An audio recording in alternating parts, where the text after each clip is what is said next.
Okay, what's going on, guys? Another day in paradise. So, got a couple of things, a few things I want to share with you guys.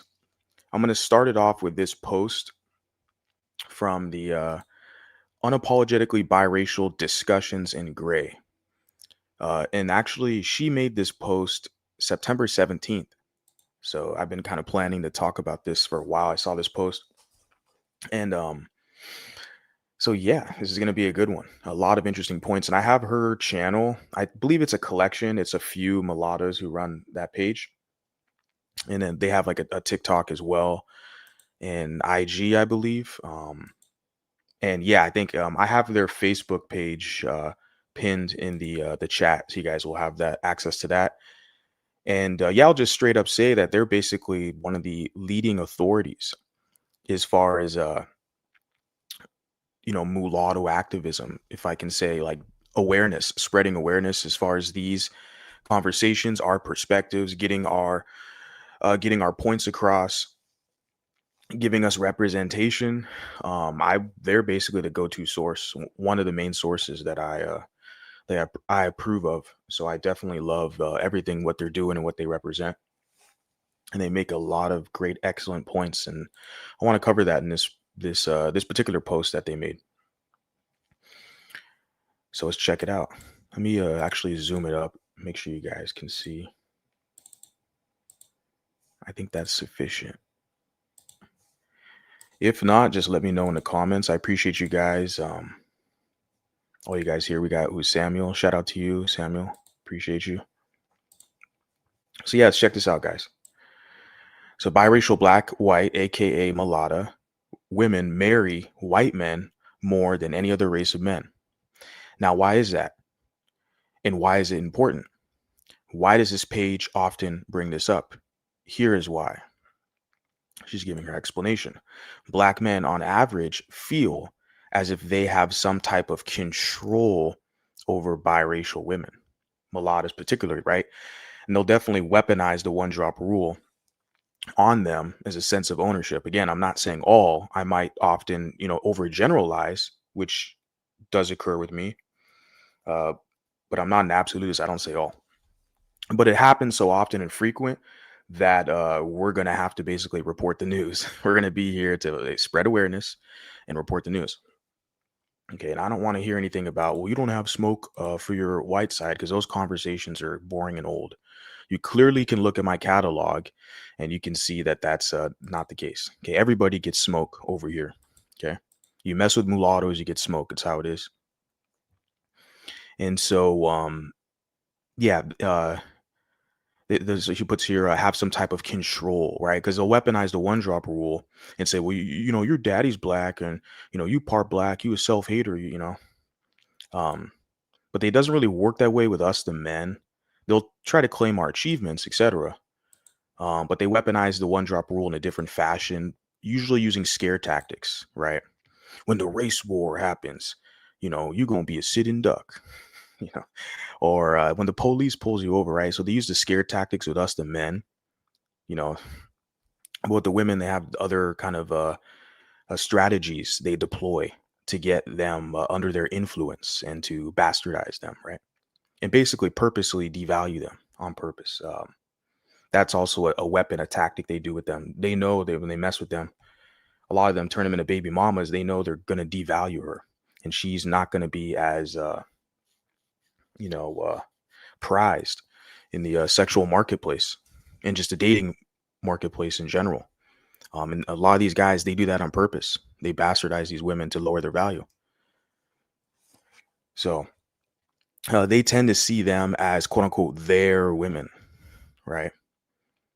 But they got a white dad, biracially with a white dad. It's not, even if she has a black dad, she has a white mom. That's, yeah, they're not your women, right? You're not a member of their family either. So there's like, they have no obligation to you. And this plays into one dropping. Black men control black media. Yeah, black people in general, black men and black women. They control the media, their media. They have large social media pages where they'll talk shit about mulattoes, make jokes, right? And they have a ton of engagement. They get, thousands and millions of views. But we have mulattoes over here talking about mulatto stuff, and then like, you know, we're still plugging away. It motivates me. It doesn't discourage me. I'm just like, yeah, I just gotta be a little bit more creative and keep networking and do what I'm doing. Yeah, black families, black society, and they're notorious for one dropping mixed race women. Anyone with black in them as black only, exactly. Like most of these of the celebrities you see, that's the case, right? Because they claim access to them. So they weaponize the one drop rule to claim access to them. It diversifies their dating pool. That's a big one. You're right. When they weaponize, because they're even doing it within like Latin American countries now. They'll go to the Dominican Republic knowing damn well you look at these women, you have mulattas, and some of the women are like, or pardas or triracial, etc. You look at these women, yeah, they have African heritage, but they got European heritage, they got Taino, they got other stuff. But some of these guys, the Americans, they'll go there and try to one drop them as black. Well, you're just black. In America, you're just, but whoa, and that's because they want to diversify their dating pool. That's precisely what it is, how they weaponize the one drop rule to get these other non-black women amongst them, right? And to claim to have access to them. Their women's beauty standards uh, gives them proximity to whiteness through us, right? They use you for representation so they can get closer proximity to whiteness. The, I mean, I had a short on my channel. I'm gonna make another one. Actually, it's kind of funny because I laugh about it. I could probably pull it up real quick just to give you guys a clue. I kind of should have already had this set up, but I think I made like a short about this not too long ago, didn't I? Yeah, I did. Because you see this, you're like, yeah, this is good stuff. Shout out to Lisa. I see Lisa in the chat. And you see right here, it says most beautiful black actresses. And then like there's 25. I know in the video I was like 15. I don't know. It's 25 actresses here, but this is black. And then we're looking at it like literally half of these women are mixed or half European, except like it's so obvious. You look at the picture here. The lady down here, Bailey Bass. And they got this Madison, I can't even see it, Pettis, I believe. Yeah. And then Zendaya. We're like, bro. You got Tisa Thompson. And then Paula Patton, Mulatto. Like you got all these women here, like, not all, but at least over half of them are mixed. But see, that's the whole thing of trying to diversify the dating pool. So it works in different ways for them. But we're gonna get into it here in this. Okay, check it out. So yeah, like I said, going back to the point where the women's beauty standards, right, gives proximity to whiteness. Yeah. They want to claim the mixed woman to be the representative of black beauty. Like I just shared with that post, it said the top, the most beautiful, quote unquote, black actresses, but half of those women are like mixed. They have a white parent or something. It's like, how the hell are they how are they black? Like they can't even get their own women to represent them in their beauty standard. That's very sad. Because a guy like me, if I do a chart of the top, 25, whatever mulattas that I think are the most beautiful, you're not going to have one Bantu female on the chart. There's a difference. A mulatta and then a fully black person or whatever, admixed black. They're mostly black, monoracial. Okay, they're black.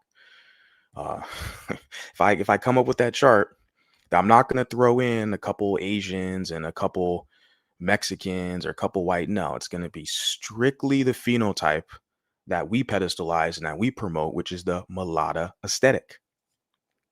Just straight up. But they can't do the same. See, they need other people's phenotypes, particularly mulattoes. They need our wins, victories, and then our phenotype for representation. Yeah, no. So yeah, let's get into this. This is a result of self-hatred for what black really looks like. And that's the elephant in the room, basically, is not having pride in how they look to claim our looks as their look. But at the same time, they want to project and kind of bully you for how you look. Because that's usually always the first insults, making this type of content material.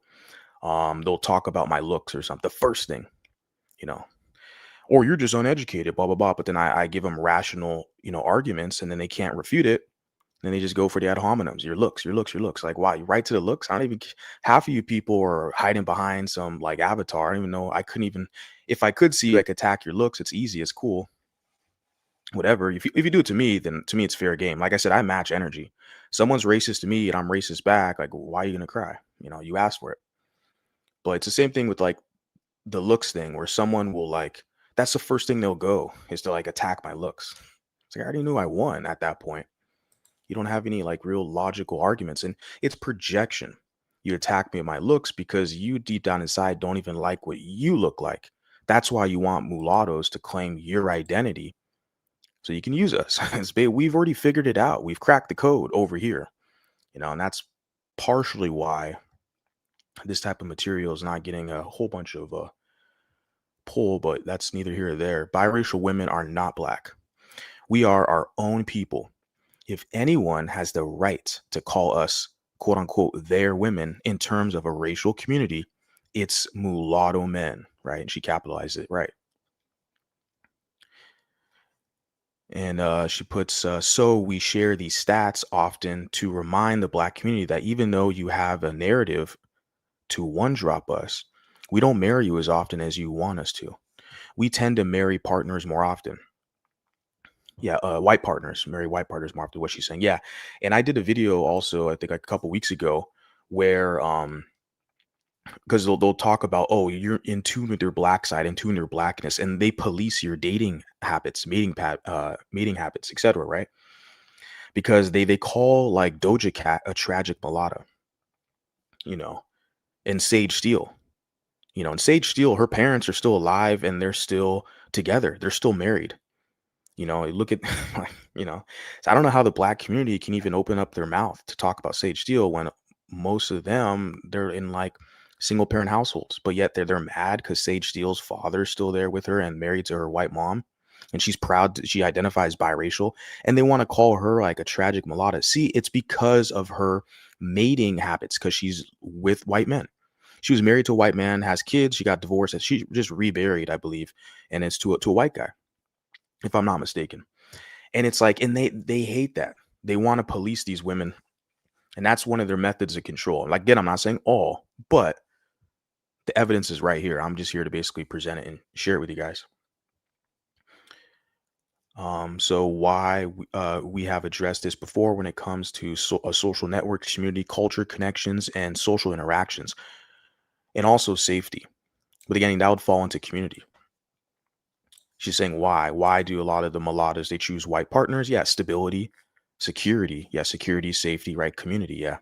And you put cultural connections as well. And yeah, social interactions. Yeah, different circles, different establishments, clubs, depending on the class and caliber. But typically, yeah, the mulattoes typically kind of go up, date up when they deal with other partners. Usually what I see, some of them, they usually go down when they're dealing with black Americans because they feel sorry. Like they have, they feel sorry, they have to help them out or something. Or maybe because a lot of these women, they got daddy issues. Their black daddy was never around. So they're chasing a void. They're trying to fill that void and attach themselves to blackness, learn more about blackness, by spreading your legs for a black guy. Yeah, it's a smart move. And that's, what happens. But the thing is with those guys, typically they kind of date their level or kind of down, right?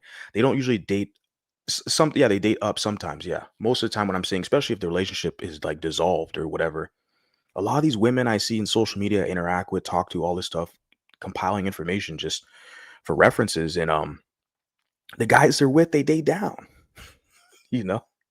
But then how the hell do you think your status is going to go up after the fact when you dealt with the lower level, lower caliber male, and then other men look at you? It's like that's your past, and like, okay, you got kids out of it, okay. And then they're like, why do you think the next guy is gonna, number one, pay more, number two, give more, number three, like give you more energy? Like, that doesn't make any sense. Just want to throw it out there. I hope some of you are offended. I really do. And yeah, and then she puts here, I conducted several surveys with biracial women of black, white, mulatto, right, descent, and majority of them just feel more comfortable with white men. Now, this is her account here.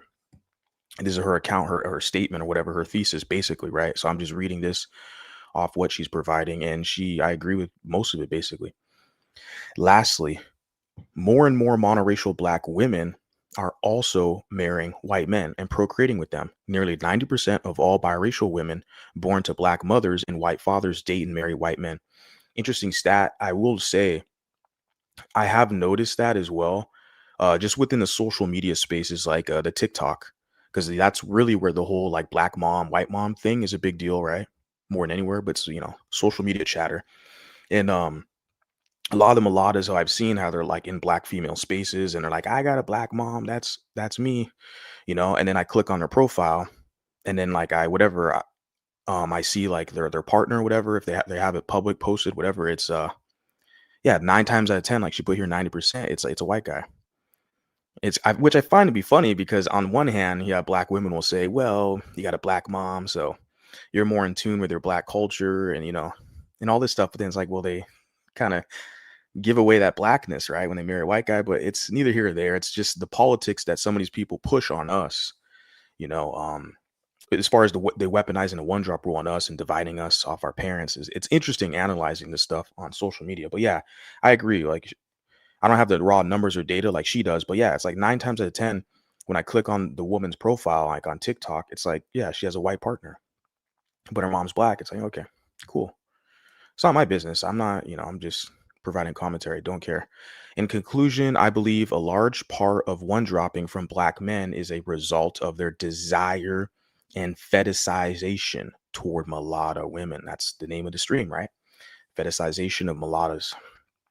There are some other factors too, such as claiming our accomplishments and achievements. And that's primarily what they do with the men, like with the Patrick Mahomes or Barack Obama. And the most notorious one globally is Bob Marley, mulatto man, white father, you the CDO father, right? White father, black mother.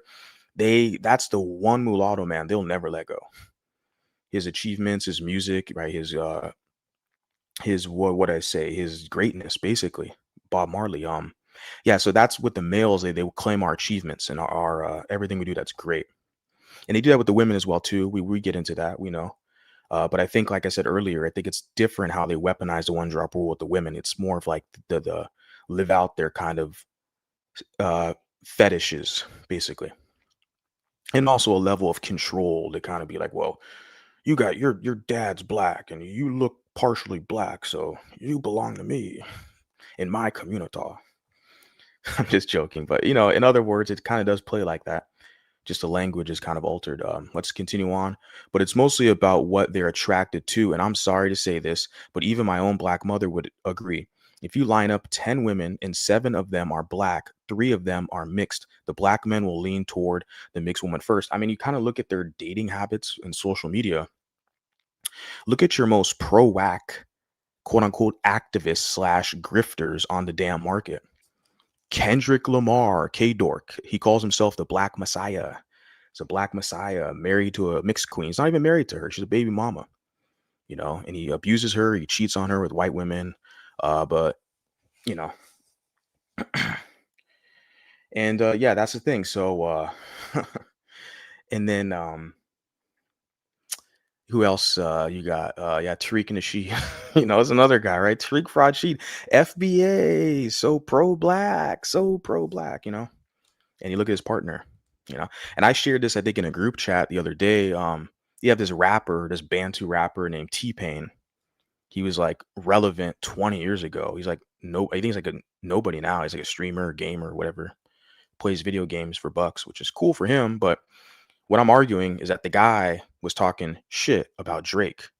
When all these dark skinned Bantus were attacking Drake for his identity or him being mulatto, being biracial from Canada, that's their number one thing to attack him. He's not authentic. He's cosplaying. He's a culture vulture, right? All that they're all attacking his upbringing, his identity, right? It's clearly anti-mulatto racism. And then T-Pain jumped in on that shit. And who is his partner? He's married to a mulatto. Yeah, just like Kendrick, although Kendrick's not married to one, he just bastardized one. And then I think even I heard, yeah, who's that cat? Rick Ross. I think one of his partners or ex-wife or whatever, baby mama is like mulatto or something or mixed. And he was talking shit about Drizzy, your boy Drake, calling him like white boy and shit. You see how that works? Okay. I kind of went on a tangent. Well, what I was saying is basically with this, yeah, mostly they're going to prefer the mulatto over their own black female counterpart. Black women know this. That's why they cry colorism all over the damn internet. But they still worship black men, so they're kind of in a shitty spot, I would say. That's why they come up with like, what's the movement? The divester kind of movement type of thing, right? And yeah, yeah. So a lot of these guys they prefer the mulatto, but then they weaponize the one drop rule to get the mulatto. But then you see the hypocrisy, the blatant hypocrisy. They look at a dude like Drake and they're like, "Oh, you're not black." Or like, "Wow, interesting. Thank you for letting me know, though. Thank you for letting us know." I think I'm more pleased about that than anything. That they're really showing their ass to all of you, and you guys are waking up every day. So it's a blessing in disguise for sure. Says she put here, P.S. If you are in a relationship with a black man and he doesn't one drop you and respects your mixed race heritage, then please understand that you are a dime a dozen relationship. And I pray that it's successful for you.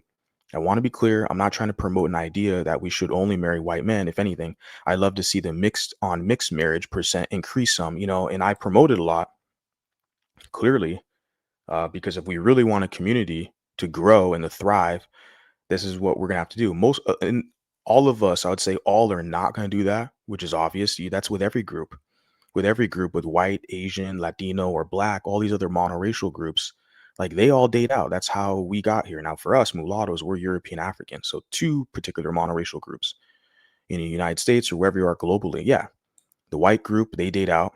Okay, the black group date out. They both date out. They date each other. They create us. Here we are. But now we're in a position now, there's so many of us, well, mulattoes can date each other and we can literally build communities. Um, but yeah, I promote on my channel to see the families. Like I shared Jason Kidd, his family. He's an NBA. He used to be an NBA player, retired. Jason Kidd. I just found out that he has a mulatto partner, mulatto family. I'm like, that's so beautiful. Something that's like a destiny of mine to replicate. And so I'm always going to promote it. I'm always going to promote it. It's none of my business what you guys do. This is a channel. My social media is for adults, and whatever you guys do, you're consenting adults. It's your business. But I just promote it. Yeah. Okay. This post is to clearly illustrate to black men who one drop us that we are not their women and that they should look at the reality in which we marry white men more often and stop trying to claim us. Yeah. Yeah, because you guys want protection, you want community, you want yeah, you want to be provided for, sense of belonging, exactly. So you're gonna get the best deal you can and the best opportunity. So and this is a chart she has. It says percentage breakdown for biracial black white women spouses by race ethnicity. Numbers here. I could probably zoom it out just a bit so I can actually see it myself. I think this is good. I think you guys can see that. Yeah, it should be sufficient. So spouse race, white men, she said about 60%. These are numbers she's referencing. So over 60% in the United States, biracial women, mulatto women, they marry white. Okay. And black men says 25%. Now, some people would like beg to differ.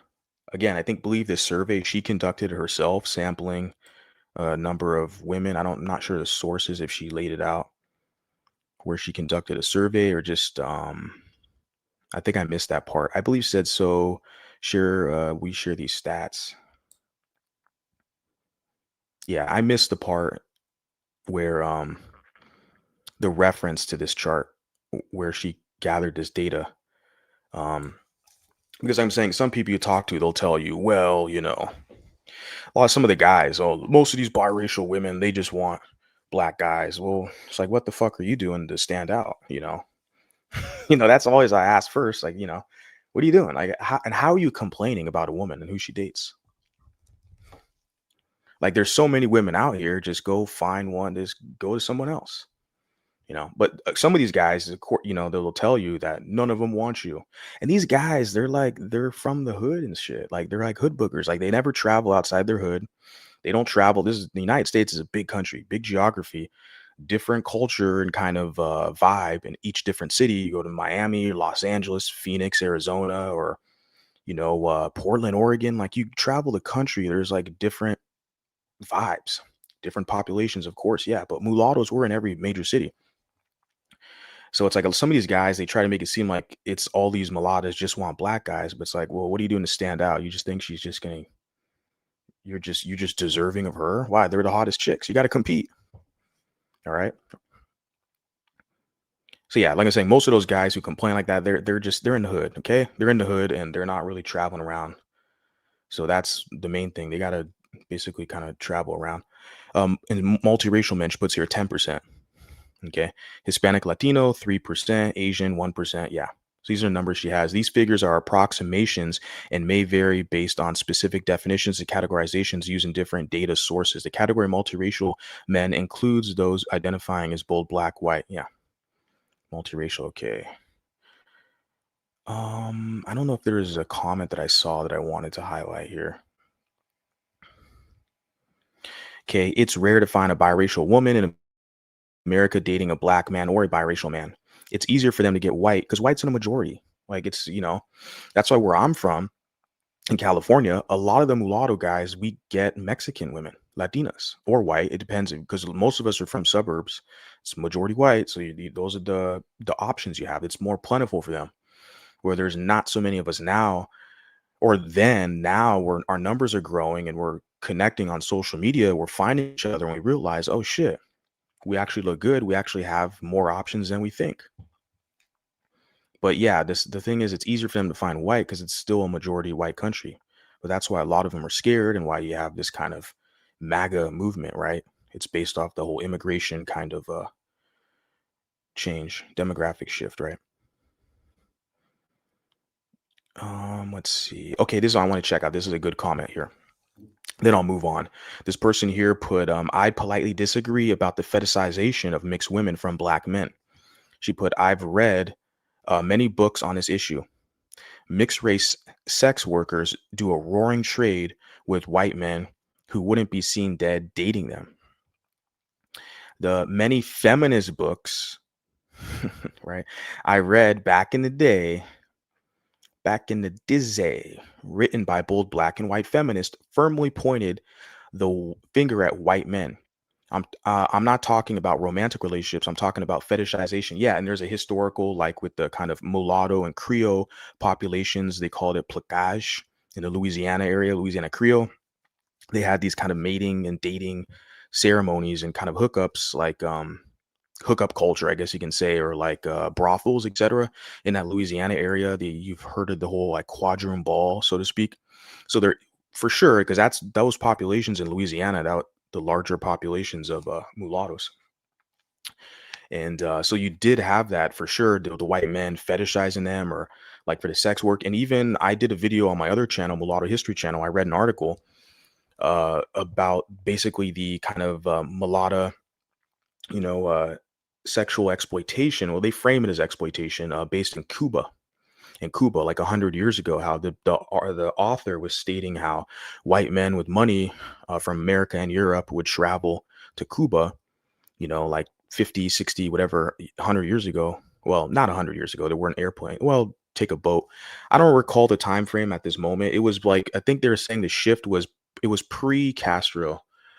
But regardless, the article, the lady was stating that was like all these white guys going there and they're fetishizing mulattoes. So yeah, historically, for sure, men of means and just a lot of them were white. They had money, capital, they could travel, etc. So they would fetishize the women there. That's documented. I'm not arguing that. And even it occurred in Brazil. I talked to Beatrice and she stated that as well. So we see that kind of globally, not just the US, like I said, with the Louisiana kind of mulatto and Creole populations, the women being fetishized into like sex work, etc. Brazil, Cuba. But see, that's the past. So when I first read this comment, I was like, okay. And it's like you said, feminist books, and they're talking about white men. They're pointing the finger at white men. That's because they're feminists, so they're competing with the men for power, right? So maybe earlier feminism was different, but women can all be owners, business owners, presidents, politicians. They can be lawyers. They can get their money, have a business. Like they can do whatever they want. Travel the world, make their money. Um, so I don't know, like this whole thing, like about um equal rights or something like that. I feel like with this, the way that these feminist authors framed it, pointing fingers at white men because they're competing for power. Colonialism. That's my broad interpretation. I'm gonna move on before I hurt some feelings, okay?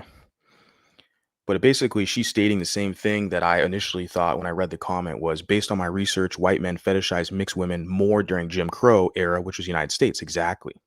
The placage, the like fancy girls, the um quadroon balls and all that stuff, brothels, etc. in Louisiana. And then in post-slavery era, whereas excuse me, yeah, 1980s and up, the shift tilted to black men fetishizing us. Exactly. Yeah, that's precisely what it is. Because you see that in all the hip hop, all the black media, the hip hop, and even the adult work and stuff like that. Yeah, and social media, all that stuff. It's primarily black males doing it. So that's that. There. Shout out to her. Unapologetically biracial, right? And let me check out some of your comments before I move on. Shout out to you guys. Appreciate you guys being here. You guys like the content. Hit the like button. I appreciate that. That helps me a lot. Boost up this material within the algorithm because it's censorship with this, right? People who aren't mulatto can talk about mulattoes. They get a ton of views, a ton of engagement. We talk about mulatto stuff from a mulatto perspective. I'm a mulatto man. I was reading comments from a mulatto woman. I'm going to read more, and and they like want to suppress our stuff. So yeah, guys, hit the like button. I appreciate that.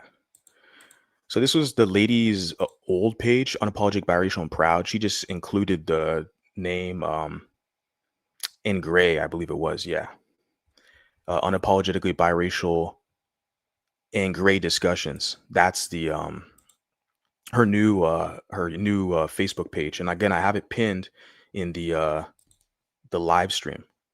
So check out her page. Like I said, she's basically one of the leading authorities in my book, my standards, as far as the mulatto discussion. She covers it all from representation, dating, politics, crime, everything. She does it all. So I really respect and love what she does. And yeah, she deserves all the credit and respect. So these are our perspectives. Okay, these are mulatto perspectives, mulatto man, mulatto women in harmony, talking about issues that are pertinent to us. Okay, this is what I want to point out because outside people who are not us, they want to talk for us and speak for us. We have to change that. We have to be the voice. Okay. Yeah, I'll get to your guys' comments later. I want to continue on with this. So there's another post I heard from her. I don't know when she made this, but let's check it out. She puts here, I saw this comment under a video clip of Guinea and Georgia. This perfectly illustrates black men's obsession with mixed race women. If this was a black woman and a white man, he probably would have kept scrolling. He wouldn't have cared. He wouldn't have been bothered by it, right? Black men like this guy uh, don't like black women. They prefer mixed race women. The comment you see there. Look, you can date who you like. A preference is not necessarily a bad thing until it makes you possessive and you start acting like this. Because you look at his comment. Is there no black dude in town that this mixed girl is attracted to? Or is she only attracted to pale fuck? It's a black boy. But you notice he's able to delineate now. He knows she's mixed. Isn't that funny? Because don't they tell you guys, you're just black. You're just a black woman. The world's going to see you as black. But he clearly knows that she's mixed, right? But he's upset. She's with the white guy. And another lady I wanted to mention that they kind of talk crap about is the lady Zendaya. Because she's with Tom Holland, white guy from England, the Spider-Man guy, right? That's another one. A lot of them, they get upset. Feel like they have some type of ownership over her. But yeah, just the nature of it. She laid it out perfectly in the comment, right? The kind of obsession. But I agree with her. If it was a black woman, like a Lupita Nyong'o or something, or I don't know, Kelly Rowland or whatever, that phenotype of there with the white guy, they would probably cheer it on. They wouldn't care. But they see the mixed woman, you know, with a white guy or a non-black guy, all of a sudden it's like, oh, you're with this pale, blah, blah. Yeah. Yeah. Super duper common, unfortunately. Yeah, I got some juicy shit to share with you guys. I got some good stuff. So let me get into this one. Yeah. This is a YouTuber here, Winifred. I'm subbed to her channel. I like her channel, especially, I mean, mainly when she goes over the biracial topic. She does touch on it, but she's bit lifestyle channel, okay? But she does cover biracial topics, and I do appreciate her take because she identifies as biracial as well. So it's definitely good thing. And I saw this comment, I don't remember when or whatever video it is, but I screenshotted it because I was like, oh yeah, this guy puts here, damn Winifred, you look good. I know you don't like black men, but I still see you as a beautiful black woman. You see that kind of pushing you in and out of blackness, weaponizing the one drop rule, right? If she prefers other guys, he's gonna try to pull her back and be like, well, you're a self hater. You're black, right? They pull you in and out of blackness when it's convenient. That's abuse. That's a psychological abuse. I don't know why a lot of you guys, you feel like you're conditioned to accept it. You don't have any other option or choice. You do. I'm here to tell you, you have another option. You have another choice. I'm not going to hold your hand. I mean, I'll share some information, etc., kind of point you into a direction or other people who you might kind of jive with better. But that's it. Not all of us are bad. So stay up, Winifred. You're sexy as hell. So he commented just talking about her looks, and she's wearing a wig here, and and her curly hair is nice. I don't know, she doesn't need wigs, but it's all her. She can do what she wants. But the guy's like, in this one statement, one sentence, the first thing he says, "Damn, Winifred, you look good, girl." Okay, and then he ends it off with, "You sexy as hell." Right? He's saying, I know you don't like black men, but I still consider you black. You sexy. See, like that's like kind of obsession, isn't it? She already told you guys she doesn't fuck with you. She doesn't like you, but you still go to her comment section, almost pleading and begging with her. It's pretty pitiful. Yeah, that is like for sure obsession. And then I wanted to share on her channel like some videos she did before I'll move on. Okay, I'll get to that one next. Shout out to Light Skin Historian because yeah, he's got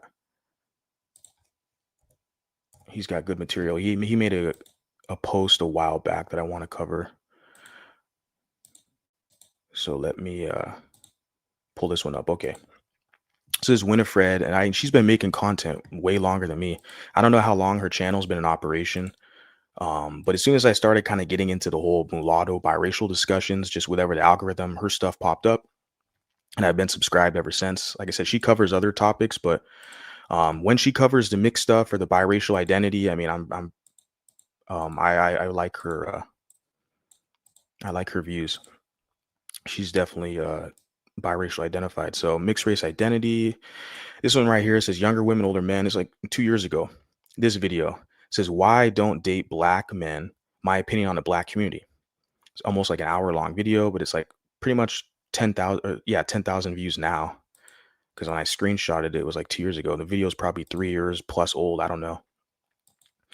And she got a lot of views, and a lot of engagement. And that hurt a lot of the brothers' feelings, to see this mulatta who posts a video in capital letters, might I add, why don't date black men? Right. She says she likes white guys. She likes mixed guys. And, she has her preference. She has her preference. She just says she doesn't like black guys. Okay. And they're butthurt by that video. That's why you saw the comment from that guy, who's like, damn, you sexy as hell. I see you as a beautiful black woman. Man, give it up, bro. That's pathetic. And then she has a video here, why black men prefer mixed women. Yeah, I'm going to get into that next point right now. Black men prefer mixed women in a lot of cases because they hate themselves and they want closer adjacency to whiteness. But also they look at mixed women as being easy prey because they can manipulate them and their identity, get them to identify as black and to use them in a form of abuse them. It's almost like easy tail. They can wave that blackness over their head like a stick, right? Bring them into social circles, bring them to events, etc. Trick them, make them think they're black so they can get access to them. And then once they're done getting what they want from them, they kick them to the curb. And some of these women, they turn out to be, they end up turning lesbian or hardcore feminist because they got screwed over by these black guys. And then the really bad cases too is where they become baby mamas and they get, STIs and all this other shit dealing with these guys. It's like, fuck, because some of these women, man, they just want to be accepted by black people.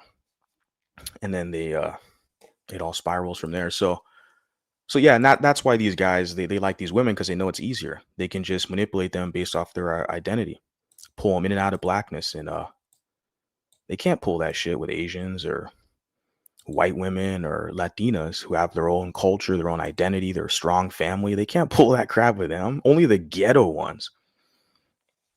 And if you're ghetto, I don't even deal with ghetto people anyways, but it's the ones who are well-to-do. When they fall for this Bantu mind trick, it's kind of, displeasing. I'm like, how can you be so naive and fall for this crap? You just want to belong. Okay. So yeah, like I said, shout out to Light Skin Historian. He made this post and it's like Kodak Black says light skinned women are mentally weak and easily influenced by dark skinned people. I have a lot of clips of dark skinned people saying this about light skinned men as well. This is how dark skinned people view mulattoes light skinned. Yeah, there's a clip you can see here, the title of the video. Kodak Black responds, comments to not liking dark skinned women. Remember, he got mad at the lady, the rapper, Miss Mulatto. Remember that? He called her a mutt, the rapper, because he was going to exchange doing a feature with her if she gave up the draws, basically. He wanted to basically negotiate sex with her in exchange of being on one of his songs, And that's kind of common, I think, in hip hop with a lot of other rappers and stuff. That happens all the time. It's just Miss Mulatto is she's basically grew up in the whole rap game, so she didn't need to do that deal. And there's other business savvy stuff with Miss Mulatto with the record label, etc., where she already like knows how to like get her stuff popping. She doesn't have to like spread her legs to some low level Bantu rapper guy. I guess I don't know, Kodak Black. I guess he's popping. He's from Florida or something. So let me see if I can pull up that video real quick, just so you guys have a reference. Let me look at the title of it.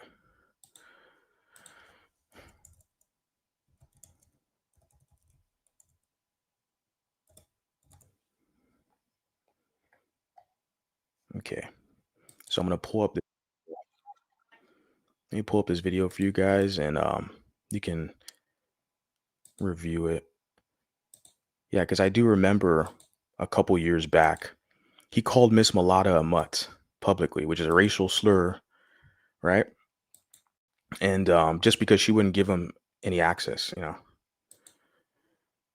Had a good time. I'm smiling. I'm happy. I'm out of jail. I'm having fun. All right, and everybody's buzzing about it on Twitter, so I gotta ask whatever. It's like you like black. You said you like black girls, but you said it's just like I answered this question. I answered this question earlier. Yeah. I don't feel like I have a need to simplify it again, but I'm gonna simplify it again. Okay. I carry myself like I'm an average dude because I don't see myself no better than him, no better than him, or no less than him. So if he could say that he likes skinny women, if he prefers skinny women more than a more chubby or heavyset women, he could say that and nobody won't get mad at him. I just said I don't like women with my complexion. I like light-skinned women. I want you to be lighter than me. I love African-American women, but I just don't like my skin complexion. He says, I don't like my skin complexion. That is pretty disgusting and despicable. Why the hell would you want to be connected and mate with someone who doesn't even like themselves? So all the tattoos and the erratic behavior, that's all like basically a cover for his low self-esteem.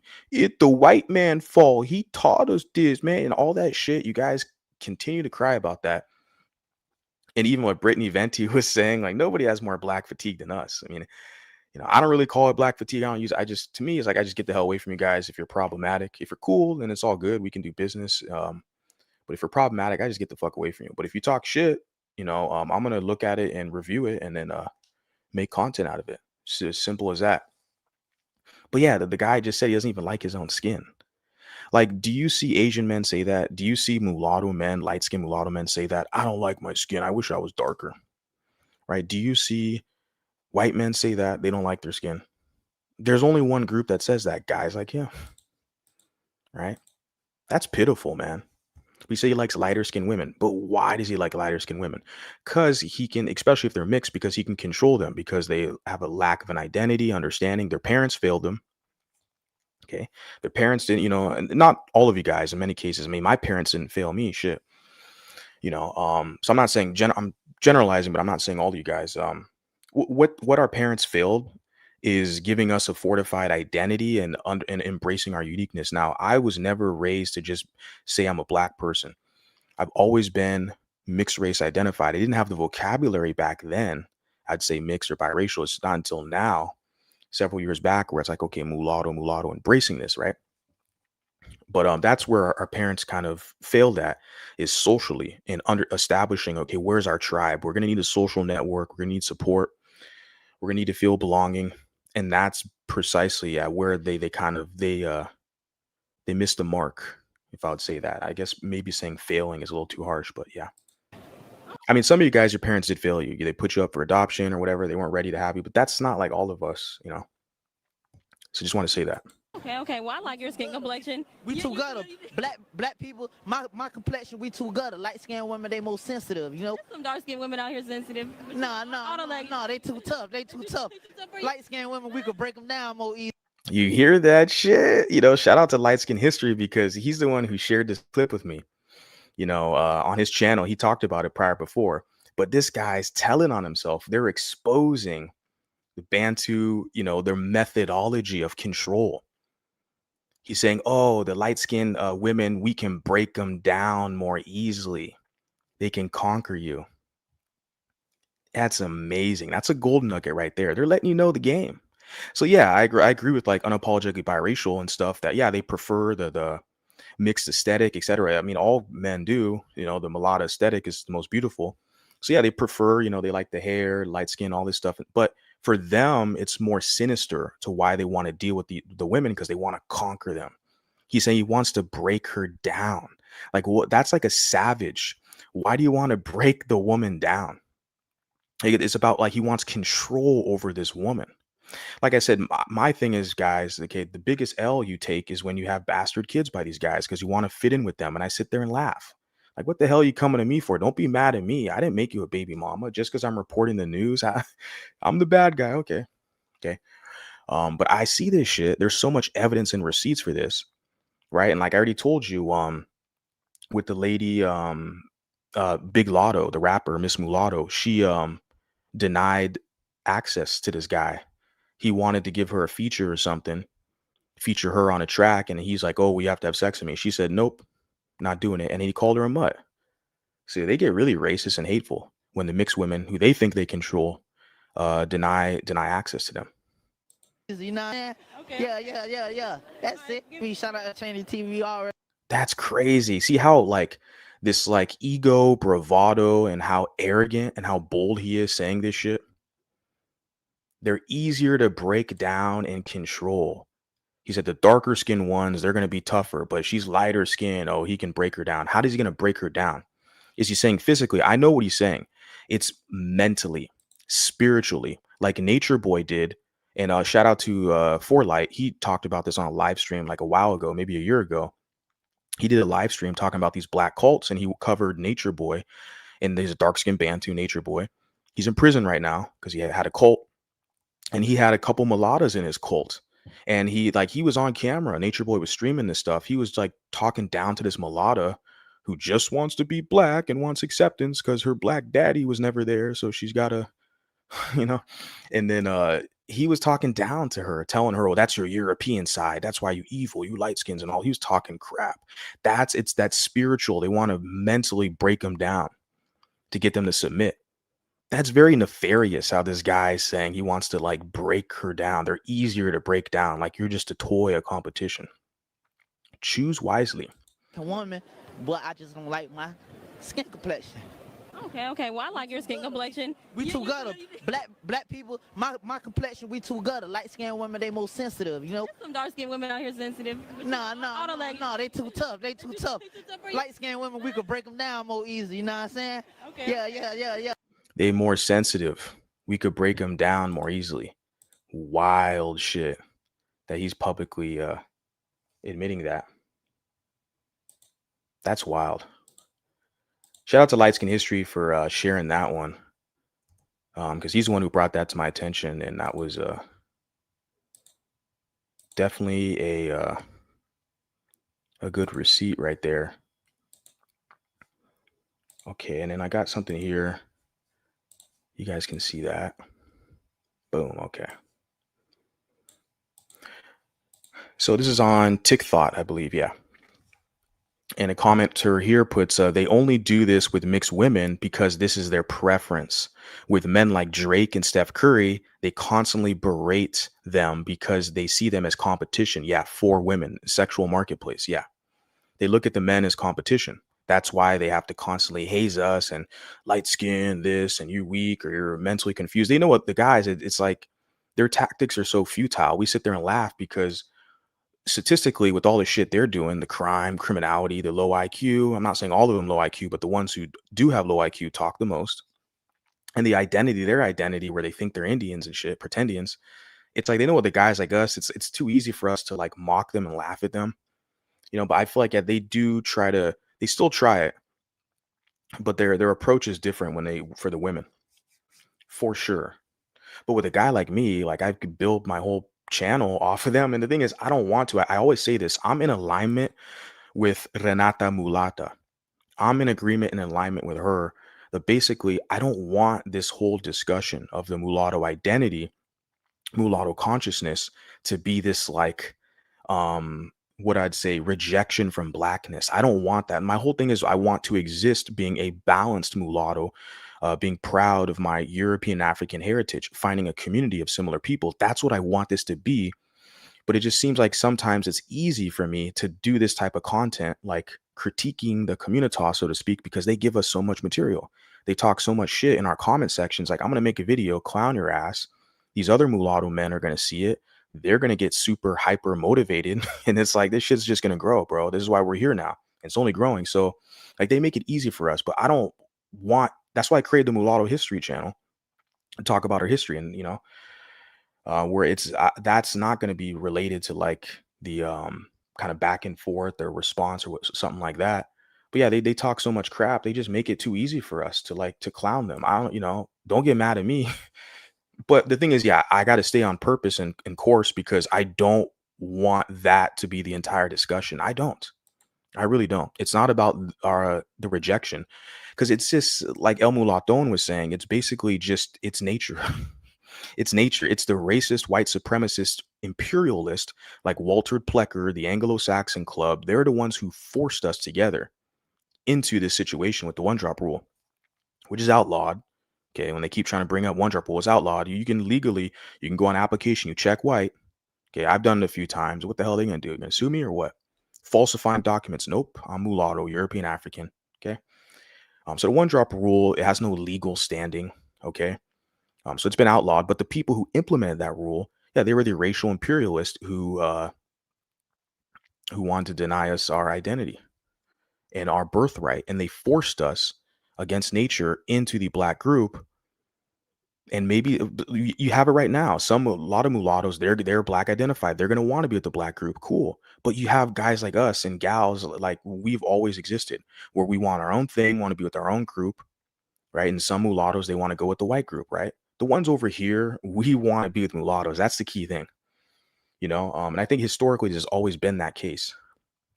But just the laws and the racist nature with a lot of American laws in the past, etc., they've kind of forced us against nature, and it didn't work out. So the one-drop rule is no longer here. So this comment says, once light-skinned men and women realize we are each other's counterparts, you will see the true colors of how black people feel. They only like you when they have access to you, mixed women. Yeah. And I talk about that like with and this is actually I can tell now, this is the Mixed Lens. Shout out to the Mixed Lens. Go check out her. She's more active on her Patreon. I think has a stream today, if I'm not mistaken. I think I saw she promoted for Thursday. So Mixed Lens, go check out her YouTube channel. She has She has a TikTok. This is a TikTok based off her comment section. I'm just realizing it right now. But yeah, I love what the mixed lens is doing. She's mulatto identified, strong sense of identity, and she's doing good work. And yeah, the commenter is absolutely right here. Like, yeah, they do that. They use the one drop rule. They weaponize it to get access to the women. And a lot of the women who are conscious, they're figuring it out. They understand that, especially the ones who are kind of navigating MySpace over here, not the website MySpace, the mulatto space. Right. So yeah, how long where I'm at? An hour into this. Okay, let me check out some comments, and then I will go into some other comments that I have in the backlog. You said you can't stand Bantus. They think they can erase us. Yeah, that's the most nefarious part. You see how they mainly target the women, right? For bastardization, to absorb them. They want to major la raza for the Black American race. So they want to bring in European genes, right? Into their. That's why you see the dark skinned men, like the Kodak Black guy or whatever. They're trying to get them a lot of women, right? Bring in European genes. And that's the truth. I mean, the evidence, is there. The funny thing is, a lot of them can't stand themselves either, right? But that's, yeah, facts. Hey, shout out to you, Val. I love matching racism. LOL, they don't expect it. Yeah, they expect you to be a punk. They're like, well, where are you gonna go? I'm good, man. I've done a fantastic job, collaborating and networking with mulattoes around the globe. So me personally, I'm good. But yeah, they think they can just kind of punk you, and you're just supposed to be a punk, and they do get surprised when you match that energy. You know, Wesley Snipes left his little mulatto for a white woman in Jungle Fever. Interesting. Didn't even know. I didn't watch that movie. It's strange because Black women and Black men are so excited to get a white partner. 60% of the time, they have no standards for them besides just being white. But tragic Bantus, yeah. Yeah, the standards, yeah, I don't know. I talked about that video. I was with Lily Gaddis, and there was a Black guy there, the bald Black dude, dark skinned dude, and he was with his like redhead partner. Now she looked very attractive, like facial symmetry, etc. Good, nice pale white skin, redhead, right? So it's kind of a novelty, so to speak, if you want to look at it that way. Because get into the whole fetishization aspect, that could play a role. Some people would fetishize whatever. But what I'm saying is that the Black guy looked like he had money, okay, and then the woman he got looked like about his, status or higher. I mean, was that redhead? I think she's an influencer, right? Um, yeah, I think she was an influencer. So I want to pull it up, see if I can find a picture of that. I don't know. Forget about it. Okay, doesn't matter. It's on a live stream. You guys could see it. What I'm saying is that guy looked like he had standards. He didn't just get some fat trailer park trash, you know. So he actually got a good, attractive white woman, right? Um, but I know what you mean. You said over 60% of the time, over half the time, the standards are lower. Yeah, I get what you mean for sure. Yeah, because that's not the case in my family either. Like my father and my mom, like they're not lower level Americans. So, but I do know what you mean. I've never been able to get along with Black men. Oftentimes, they act controlling, but for no reason. It's almost immediately when you are just talking to them. Nothing romantic. They'll meet you and immediately try to give advice. Nobody asked for it. Yeah. Yeah. You say Ja Rastafari. Rastafarian? I don't get it.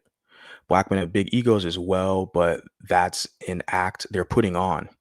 Where does that ego come from? Yeah, that's a good question. Where does that ego come from? And you got one of these guys here in the chat. you know, this guy in the chat thinks he's a special dude. Nobody cares, bro. Bantu proved my point about the ego. Yeah, they're talking about my dick, my dick, my dick. Everyone, it's like, yeah, look at where's your community at? You want to be the victim, but you want to be the king at the same time. Where the hell, like, if you have so much sexual potential, like you could build communities and civilizations. We were kings, we had civilization, but the white man, but so what does that really say about you though? So you don't really have this type of influence that you think you do. What they do is they bastardize women and lower the values of these women, so other men just move on and rather deal with someone else. A lot of these chicks, they're when they're ran through by these bantus, they end up becoming LGBT, man hater feminists. They get tattoos, doing drugs, they get fucked up. It's like that's not a desirable, like you don't want to mate with that person and pass down, like, no. You guys screw up a lot of these women and you act like you're doing something like super holy. So the dude likes my thumbnail. You know what it is as well? Is shout out to the lady, the Mulatto, the comment that I read first, the initial comment, the unapologetically biracial and gray. I have her Facebook page pinned in the chat. So you guys you want to check out her Facebook page, give her a follow because she is great material. And I think yeah, she's the one who generated that the AI image. I saw that shit. I was like, yeah, I gotta use that for a thumbnail. That's too good, huh? And it's like it's perfect too, right? That's literally like what it is, and that's a woman who did that AI. Yeah, and like DC's agreeing as well. Yeah, the thumbnail is scary, but it's very true, right? You put MV, I'm taking that thumbnail. Hey, shout out to you, man. I like your material too. You're funny as hell. Yeah. You said black men don't usually marry women, period. Yeah, look at their leader, little Kendrick Lamar. You know, he's married? Of course not. He's a black messiah. The blacker the berry. But he's got a mixed race baby mama. Yeah, cool. You're a hater, MV. You're a hater. Yeah, calling out the facts. Yeah. Or I guess my observations, the white women who create mulatto babies are straight up freaky as hell. Yeah.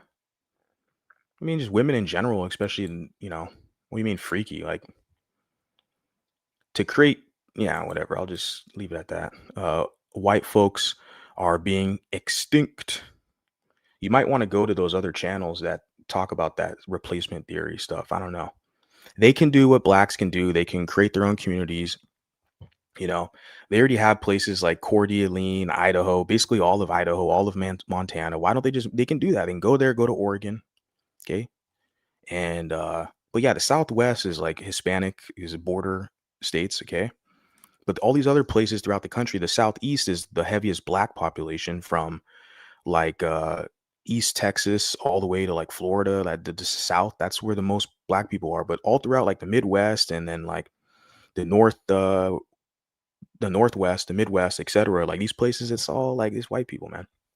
They could easily go there, live amongst their own, build and whatever. But they over exacerbate and cry because of the media, and I don't want to even get into that right now. We need a mulatto dating app. Yeah, you can create one.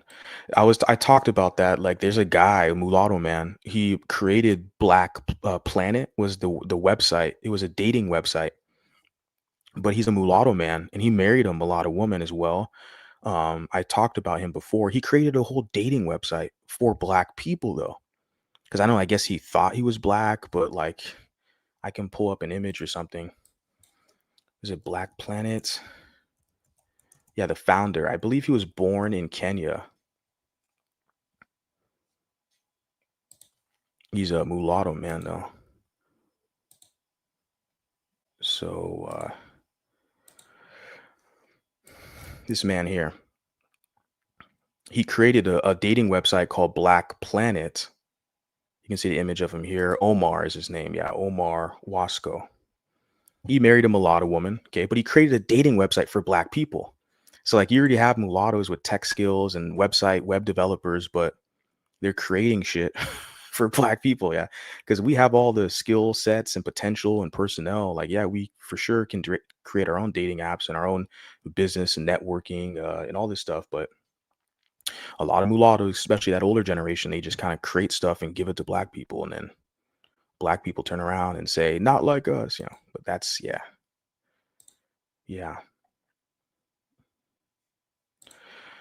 Okay.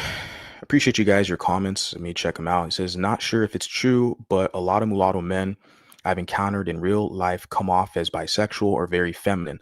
The mulatto women are very feminine and seem normal. Look at this propaganda, this fool. I think, yeah, I think you got put in time out by one of the mulattas here holding it down. Yeah, it's very obvious, dark skin kind of agenda. Shout out to you. I appreciate you being here. The overtones of sexual dominance is so obvious. Glad that I came across this channel. Hey, I appreciate you being here. Appreciate you. Yeah, this is for you guys. You guys are mulatto. You identify as mulatto. This is your space.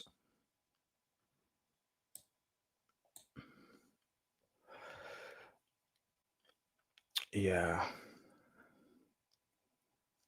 Okay, you say you should react to the light skin versus dark skin Jubilee video. Yeah, I'll check it out. Thanks for letting me know about it. He said, oh, helly nah.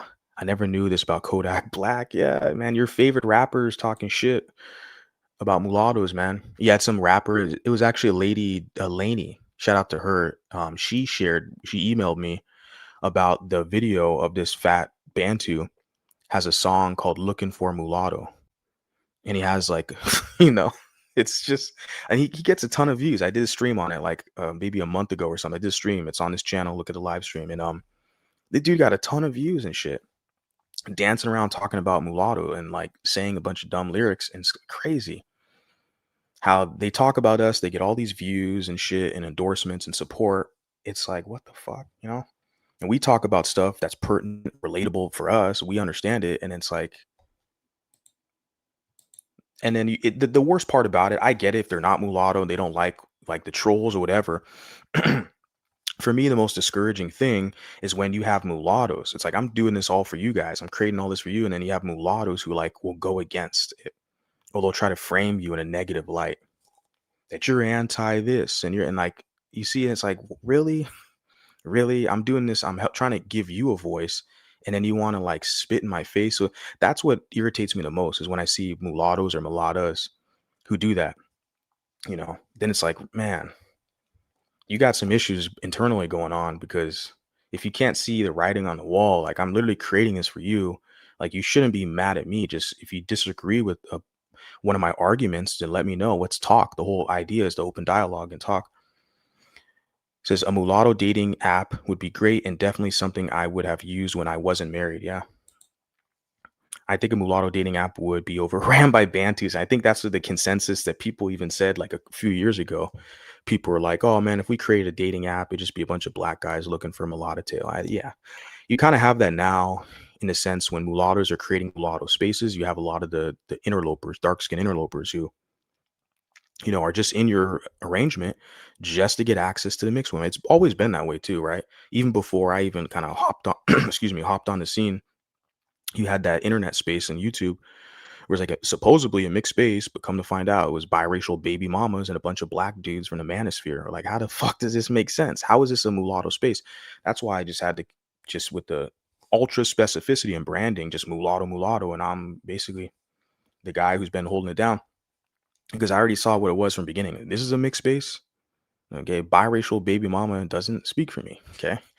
And you got nothing but black dudes on your channel. Like, yeah, because they, it's always been like that. You supposedly create a space for mixed people, supposedly, but then you see how the kind of demographic shift. Like I've been, I think, the most successful person where it's like the audience that I've always like spoken to, like they're here. And a lot of you guys have been here from the beginning. Mulatto women, mulatto men. Like I make no apologies about the people that I'm speaking for and advocating for, and I want them here. This is our space. This is ours. All the mixed hoes keep choosing BBC though. Bow down. Look at this guy. He's such a pathetic troll. Somebody just Val just block him or some guy's pathetic. It would LL about the saying the app. Yeah, shout out to you, bro. Yeah, the app would be dope. Any app that we can get. I mean, I'd like to see more like business networking apps where we can like sell products. Like the gentleman I brought on the channel, my last stream, the Lumera, the man in the UK has a project with Lumera. He's talking about developing a crypto coin, Lumera coin, having a marketplace that's similar to like Amazon. I would like to see that more than anything, more than a dating app, you know. Like I would like to see it where we can network and do business with each other and market our products to each other and develop our own economy more than anything. Create opportunities for ourselves, you know. Uh, and also, I like what you're doing, bro. Because you're doing like practical things like the fitness aspect. I believe it's you, yeah. Like you do the fitness stuff, like, and we need that as well. We need all of that: the fitness, the health, the wellness, the mixed lens. She does yoga. She's a yogi, so we need these type of mulattoes and mulattas who are involved in health and wellness, fitness, diet, business. This is type of stuff, and then also legal representation, advocacy. You know, I think that is way more important. The dating stuff is just naturally going to come when we're navigating in our own spaces, dealing with each other. We're naturally going to pick out and find the people that we would want to get to know better, right? That's just nature. Kodak reminds me of that other rapper. Oh, is it Glock 9? Yeah, I'm not familiar with that cat. I feel like what Kodak is saying is more of a diss against dark skinned women. Yeah, but he's dissing himself though. He said that he doesn't even like his skin. What type of weak, pathetic shit is that? Who says that? I've never met any other man of any other race that said that. You only find them who say that. All black men have to brag about. Yeah, that's all they have is their D. That's what I'm saying. Like with the guy in the comments, you know, they want the D, they want the D. Okay, they want your money too, boy, if you got it, you know. It's what does that D accomplish to you? Like I said, well, we were kings in Egypt, but look at you now. Like we built the civilization. We were the original Indians. Like, give me a break, bro. Like, you know, do I need to go there and be mean? It's just such a, it's I don't know, I have no words for it. It's just pathetic to brag about like your equipment, you know, and that's like all you have onto. But then it's like your status is so lower, like everyone can mock you publicly. You don't like you got for them for safety, they have to leave the country or mix in with these other groups, right? Like, yeah, it's crazy. You can't even protect your own women or your family. I'm not saying all, again, I'm generalizing, I'm not saying all, but a large percentage of you guys, you can't do that, you know? And so I don't know why can you brag? I have black female friend who told me she's been with many, yeah, well, a lot of them, most of them probably have small. I don't know. I don't know the stats. You got to ask the women for that. But I'm just leading with that is kind of like, you know, that's all you got.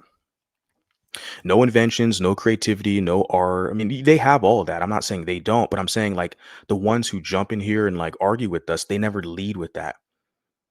That, oh, I'm a tech wizard or I'm a mathematician, I'm a polyglot, I can speak multiple languages, I'm an artist. If you're black, you lead with your art and stuff. Shit, I'll promote you, actually, be honest with you, if it's good art.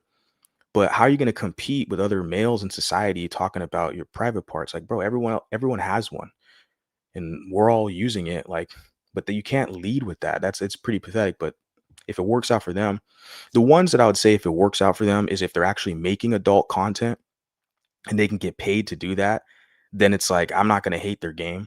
Yeah, because they're actually using their equipment, making money. They're basically a business. They're a model essentially at that point, you know, adult model, if you want to call it. But if they're doing that, then okay, yeah, they can brag. They're bragging rights. I'm not going to say shit. But some rando who jumps in the comment section, get the fuck out of here, bro. Go, you know, black guys have be bigger and mulattoes get the best of both worlds. Some of us.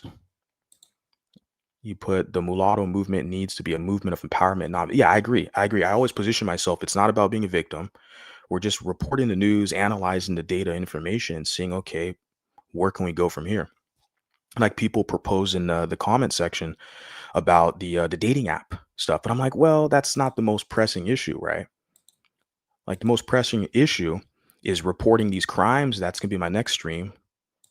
These crimes people commit against us. The more pressing issue is dealing with workplace discrimination, access to jobs, access to capital, and health and wellness tips. Like we have the mixed lens, and then there's other gentleman here in the chat who's like a fitness model guy. So we got people, mulattoes, who are like doing fitness content, yoga and stuff. Like, yeah, that's more important. Getting healthy, being in better shape. So that's the stuff I want to promote. But yeah, this guy right here in the screen, he already had a whole dating app or website, Black Planet Mulatto. But yeah. It's been done before. It can be done again as well. Yeah. Bantus hate on other Bantus for being dark skinned and having big noses and ish. So I don't ever take the light skin hate seriously. Yeah, because they insult their own people by saying how they're black, right? If someone's darker than them, they'll hate on them for being blacker or something like that, right? So that's like their own kind of hazing and hate and colorism in their own community. I just don't want that to kind of leak off over here, you know? My dad was considered top tier, while in the white community, blonde, blue, 6'3", fit. So I'm not saying all black people do have standards for them. Many don't, though. Yeah, good point. Yeah. Y'all wish a mulatto woman would look at y'all when they too busy pimping themselves out to the higher bidder, like at New Orleans Placage Ball. The guy's referencing shit from 100 years ago. You mad and salty, bro? Because I got a lot of mulatto support. You mad about that, bro? Every day there's a new mulatto that finds my channel and thanks me. So thank you for what you're doing every day. You're talking about something that happened over 100 years ago. All right. Same thing happened to every group of women. Unfortunately, that's the history, and globally around the planet as well, that stuff has kind of happened, kind of maneuvered or coerced into like the sex work, you know. But today, now people have the choice. They can be strippers. And some of these women, they can make a lot of money. They just do like OnlyFans and shit or something. They make a lot of money. Like, I don't know, whatever. That's their business. Black men are the zestiest men. who who you referencing? What's that cat's name? Saucy Santana. I think that's the name of that cat, right? Saucy Santana, right? You heard of that cat, Saucy Santana? I think that's a funny one to kind of reference, right?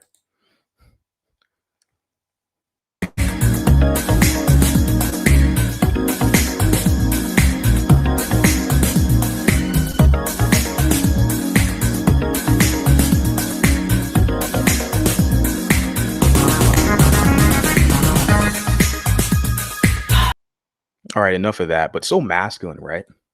So tough, so masculine. This is very irritating because I see black men do this to my sister, and I get sort of the same, but not to the same extent for black women, from black women. I don't like it. Strange, interesting. Yeah.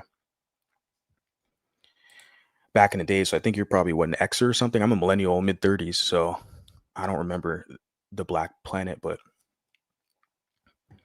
yeah, I just heard about it basically being in these discussions. You know, like a couple years ago, some other content creator mentioned that about, and the whole discussion was about, yeah, we should date each other more. You know, we should promote it more, right? I don't give a damn who you people date. For me over here, I just promote mulatto couples. And the yeah, then the lady who made the video, she referenced that guy Black Planet, in that, you know, he made the website for black people. And I was like, oh, that's interesting. But then I looked deeper into the guy. His name is Omar. I think that's the name, Omar. Yeah. And I was like, he's mulatto, yeah. And yet his wife is mulatto. So he married a mulatto. So it's like, we win regardless anyways, even though he kind of gave that website, promoted the website for like black people. But yeah, you get the point. That's because he finds mulattoes, men, attractive, and gets those kind of thoughts. You're talking about the Kodak black guy or whatever. Bet dude is full Hispanic collecting YouTube check. That's why he's anti-black. Hispanic? No. You anti-black. So you're gonna cry? You're gonna cry like a crybaby? Run around on YouTube anti-black. Yeah, whatever. Just stop being pathetic, man. You guys, like, we wish the best for you. We hope the best. I mean, that's part our heritage. We're half black. It's mulatto, and mulatto, it literally means half white, half black. We don't want the worst for you. We just we see your games. Not saying all of you are nefarious like that, but like the Kodak Black and some of these other characters who like fetishize mulattoes, we see what you're doing. You want to break them down, you want to use them, you want to bastardize them, and you want to make it to where you devalue them so other men don't respect them. And we don't want that. You put this Nick Fuentes brother and don't know ish about black people. But yeah, I don't know. You're just dumb and ignorant. I don't care. AI could help prioritize actual mulattoes, though. Yeah. Let me see if some other.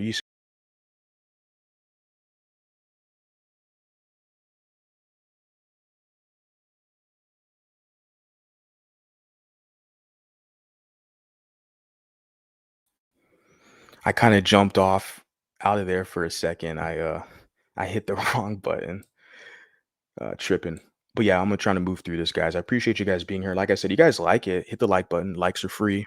you really, really like it, you can throw some coins at me. You got the Cash App strolling behind the bottom of the screen. Share the content. That helps me a lot. Spread the word. That's what you guys have been doing. That I appreciate that. Share this if you think other mulattoes are going to find this useful, or if they're not even mulatto, you just think that the content they might relate to it or whatnot. Just share it. I appreciate that, guys. I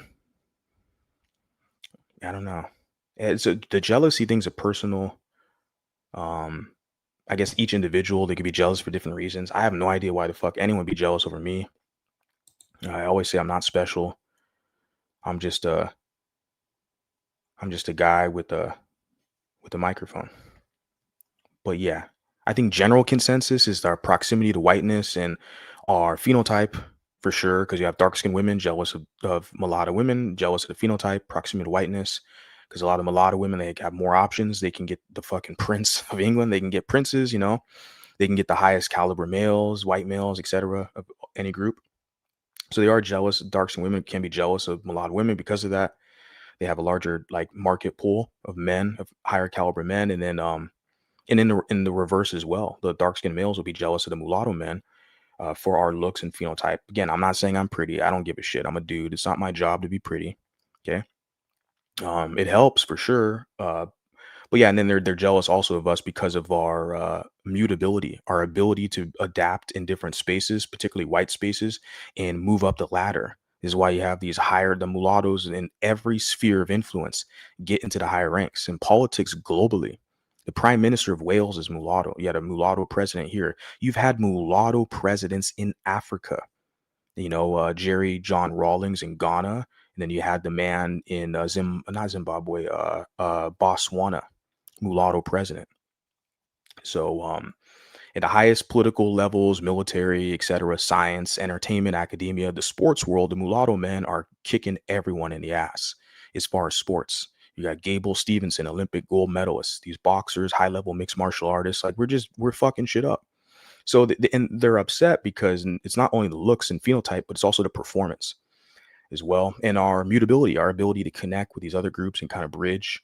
And we're more mutable. Like you look at a guy like The Rock, Dwayne Johnson, where he can play roles, basically being an Egyptian kind of. In that the movie he had Black Adam, where he was basically an ambiguous kind of character. You didn't know what the hell he was. It didn't matter. He fit in with the script. It took place, I think, in like Egypt or something, right? If I'm not mistaken. Black Adam. So he kind of looks like that kind of Egyptian kind of god character, and I think in like Vin Diesel is another great example. I think a lot of them, they're upset about that Hollywood can market our image and sell us our image to like a whole broader audience. So other Latinos, Hispanics, and other people that are ambiguous also in their regard, they can kind of relate to the storyline, the content. They can see themselves in us and live vicarious through us because our aesthetic is so ambiguous. You could be, Puerto Rican, Brazilian, right? You're more brandable. They're able to brand you more, if that makes sense.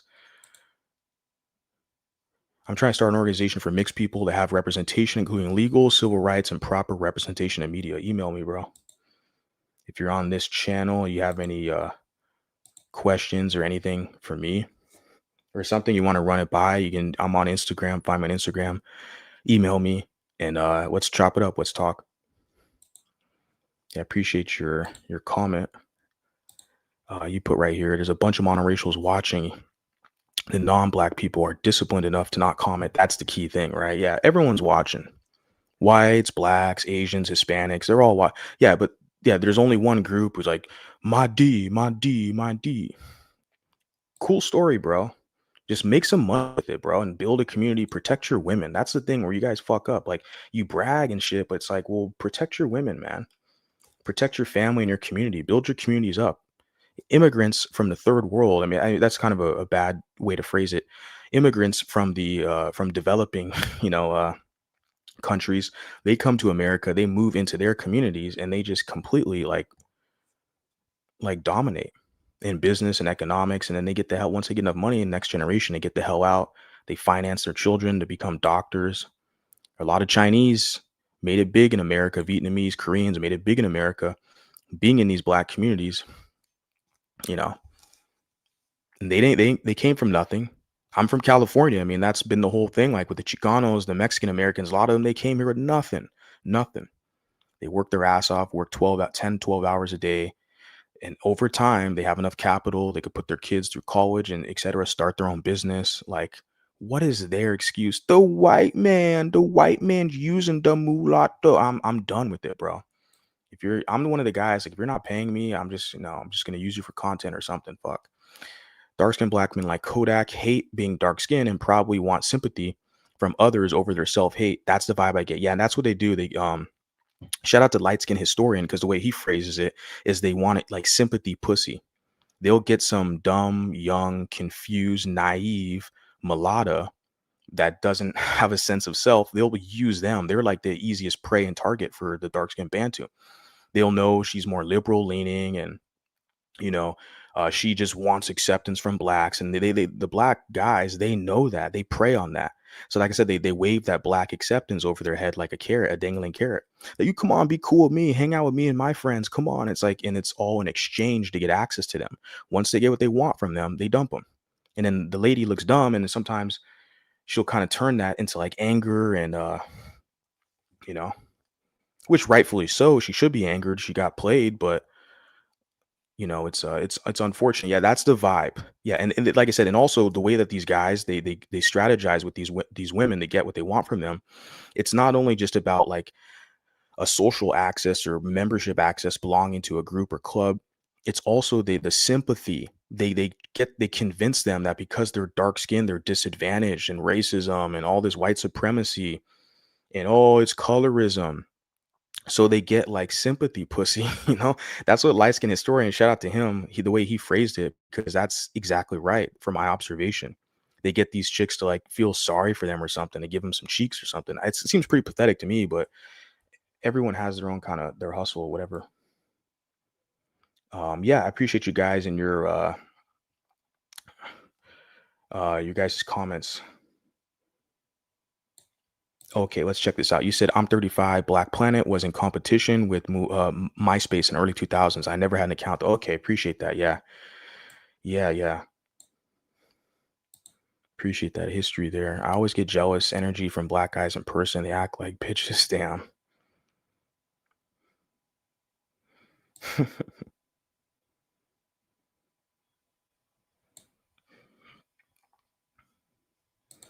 Appreciate you, man. Just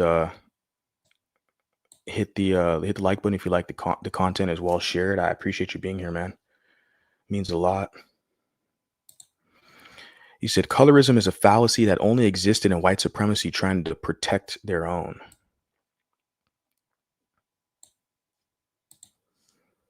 Man, you lay off the drugs, bro.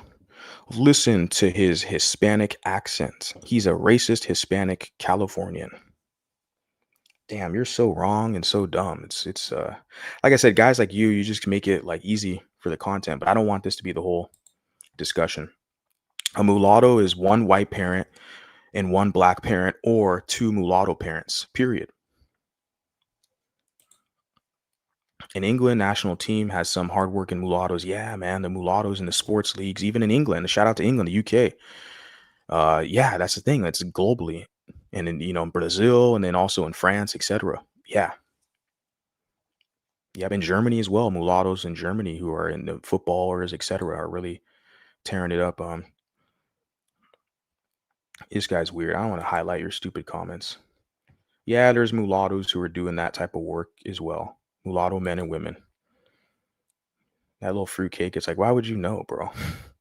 You're keeping track. This guy in the comment, this Leroy, stereotypical name, by the way. Cool. Let me move on into some other stuff. I got a few more comments that I do want to highlight, and then I'll just kind of call it a day. I appreciate you guys being here as always. You guys, I mean, I'm nothing without you. So all of this is for you, and I appreciate you guys showing up for me. It's a community showing up for me. It means a lot. So yeah, let's get into this other comment. I want to check this one out here.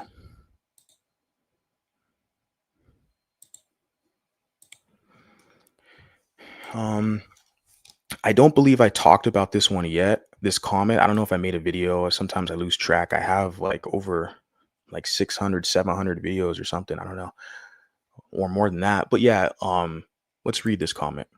I found this on a live stream chat over on TikTok. It says right here, black men, you guys can see that, I hope. Yeah. It says black men conquer mulatto women to make them feel superior to mulatto men. And I believe this is a black woman behind the account, if I'm not mistaken, just based off some of the comments, other comments I've seen from her. If I'm not mistaken, it's a black woman. But she studied and analyzed some of their behavior. And of course, she's going to address us as mulatto because the distinctions they've always existed. We're just amplifying it more nowadays as people find their place in society, and they want full expression. They want full autonomy. Mulattoes want full autonomy, full expression. They don't want to hide and pretend like they don't, So we're here now, and I like it how other people are starting to acknowledge that. Yeah, let's read that again. Black men conquer mulatto women to make them feel superior to mulatto men. But they also do that with white too, right? They get with white women to compete against the white man. It's very similar. And then another comment here is they also want mulatto women to compete with black women for his ego boost and social status. Yeah, the ego boost. They want these women competing with each other and pedestalizing him. Yeah, that's what that whole exotical space is about, basically. And I'm not throwing all of you gals under the bus. I'm not. I know a lot of you ladies, you comment on my videos and stuff. Um, but my general consensus when I think of like the exotical, like a lot of them, to me it seems like they're competing with black women for the male gaze and for of the black male gaze, right? And the preferential treatment from black men. Like I said, I'm not saying all of them are like that. I know a lot of them, they have real honest kind of grievances, etc., and they're laying out the distinction that they're mixed or something or different. But just generally, I kind of feel like their animosity, it seems like they're competing with black women for black men. Not saying all, but I see that.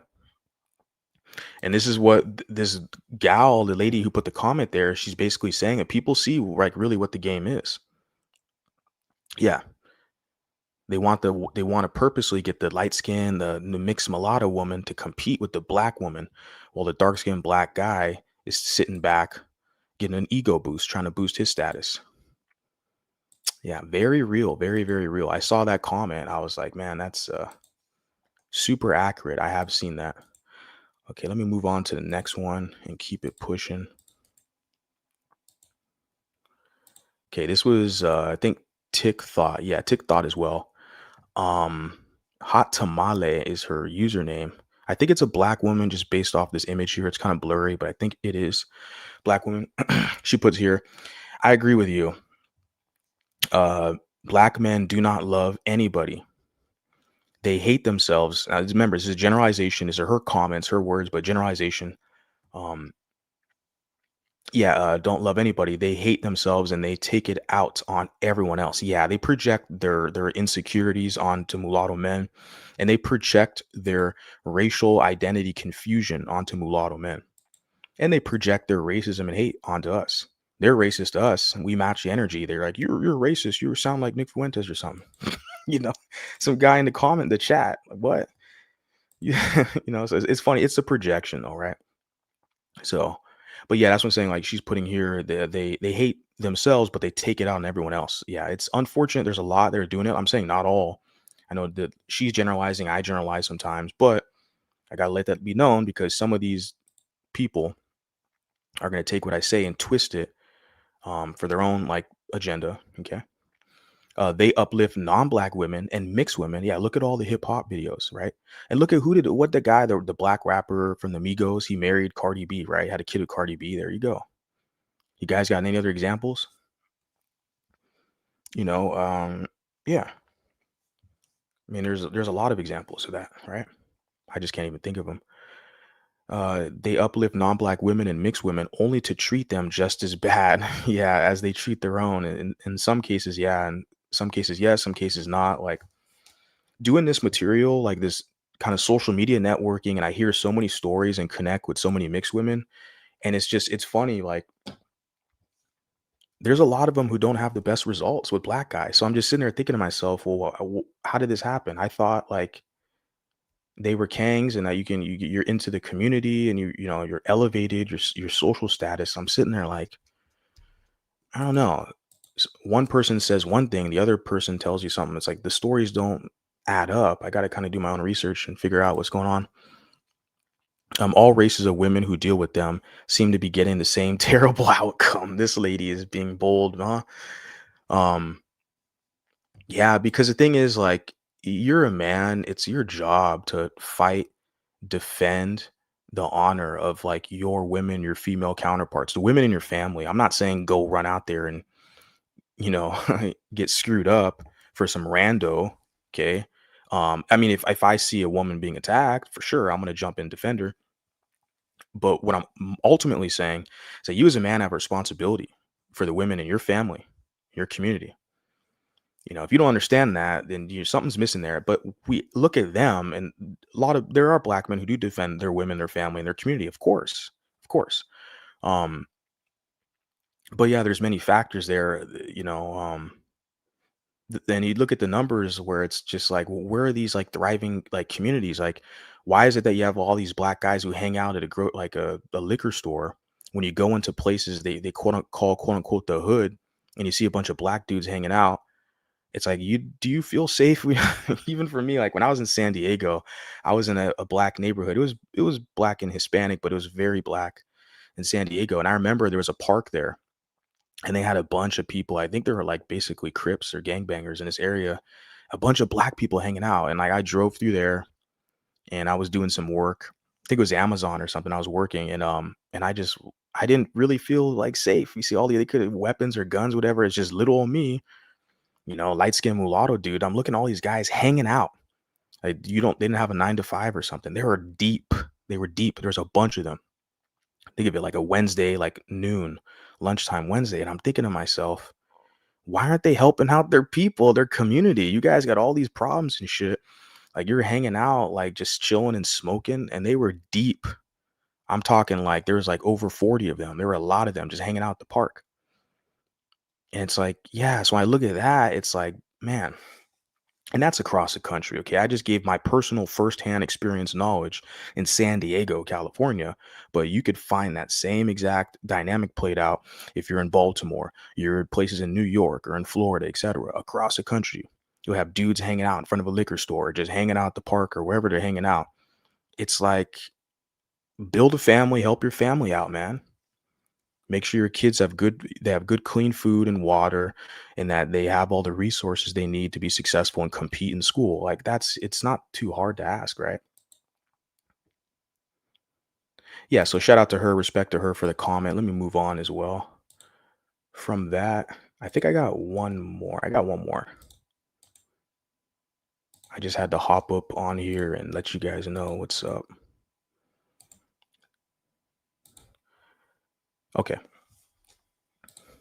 And then it says right, the pink bonnet goddess. Okay.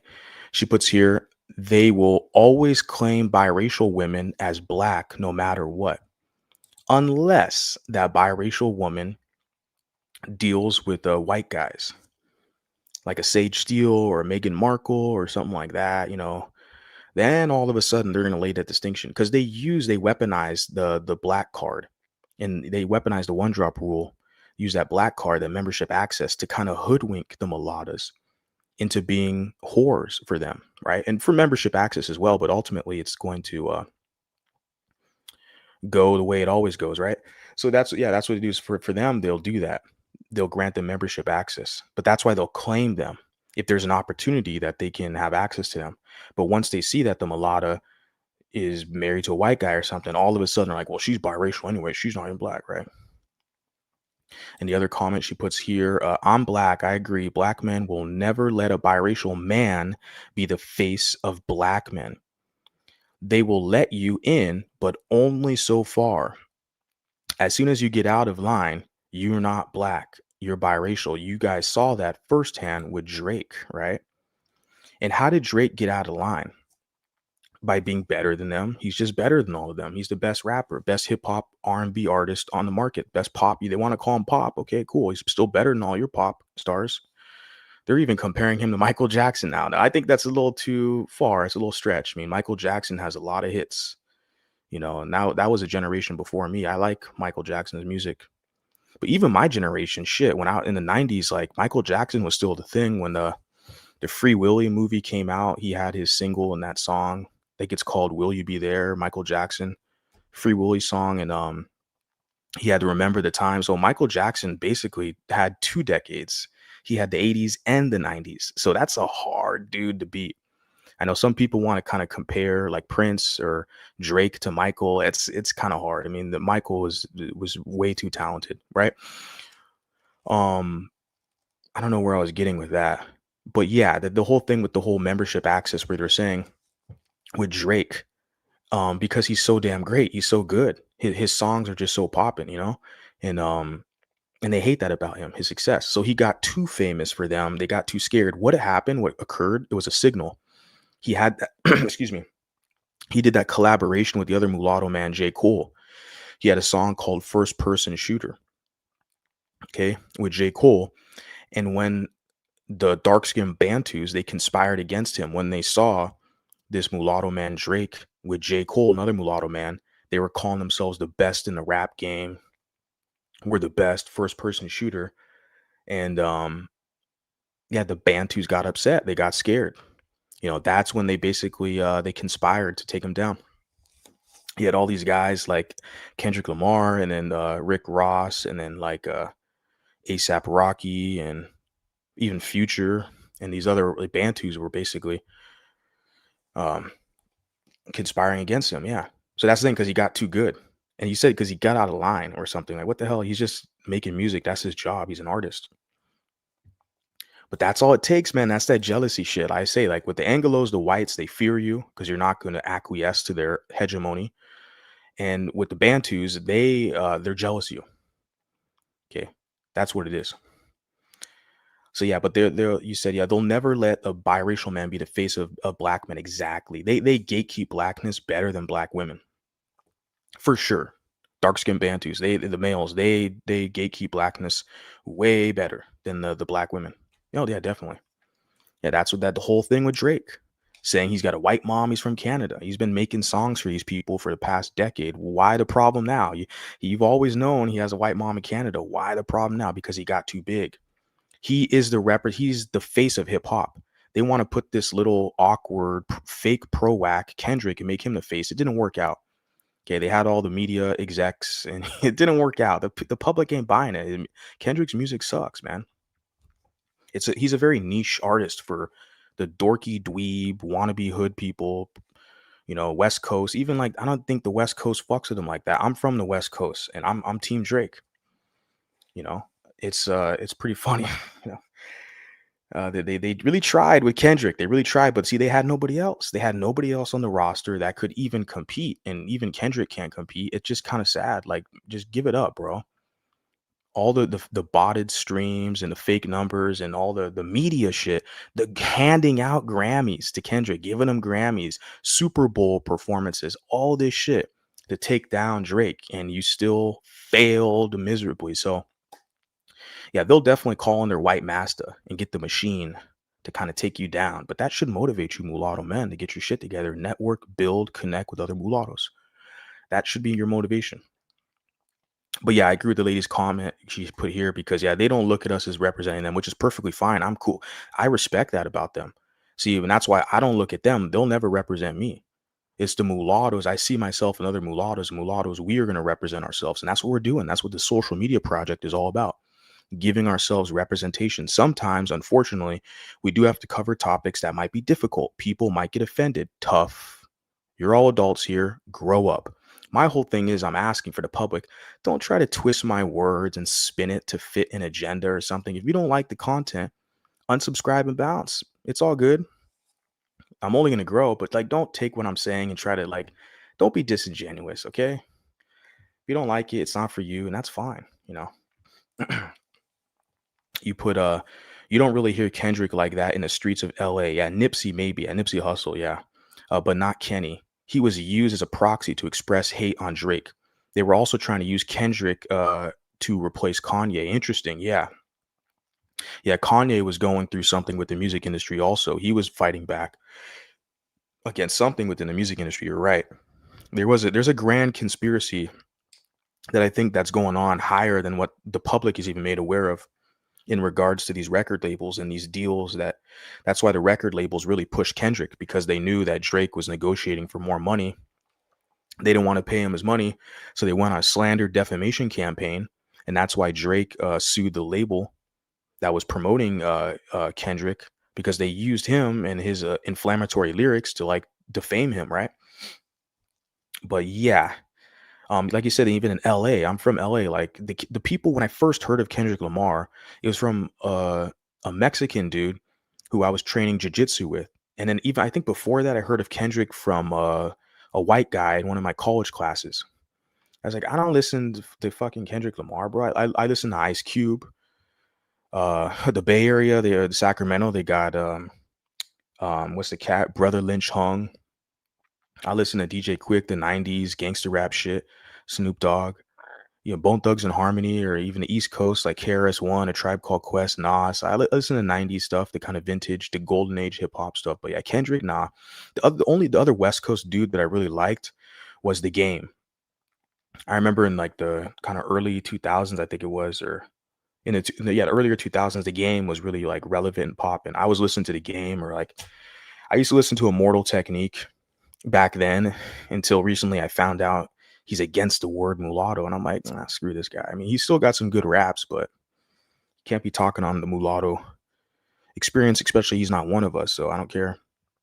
But yeah, look, the hip hop stuff as far as West Coast, I was never a big fan of Nipsey Hussle, because I kind of grew out of all that, like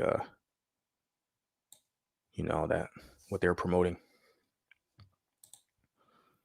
Kanye fallout, spazzing on the Jews, yeah, because the record label, they're Jewish heads of the record labels, like the guy Lucien Gange, the guy who's the Drake works, and Kendrick, they both work for the same record label, and the guy who's running it, yeah. So there's a conspiracy at the top of that, and they're just using certain puppets like Kendrick to attack the mulatto man who's trying to negotiate for more capital. And the dude's a billionaire. I mean, he has a fucking private jet. Travel the world wherever he wants. He's respected. He goes to Tokyo, goes to France, goes to England, goes to Australia, sells out a stadium.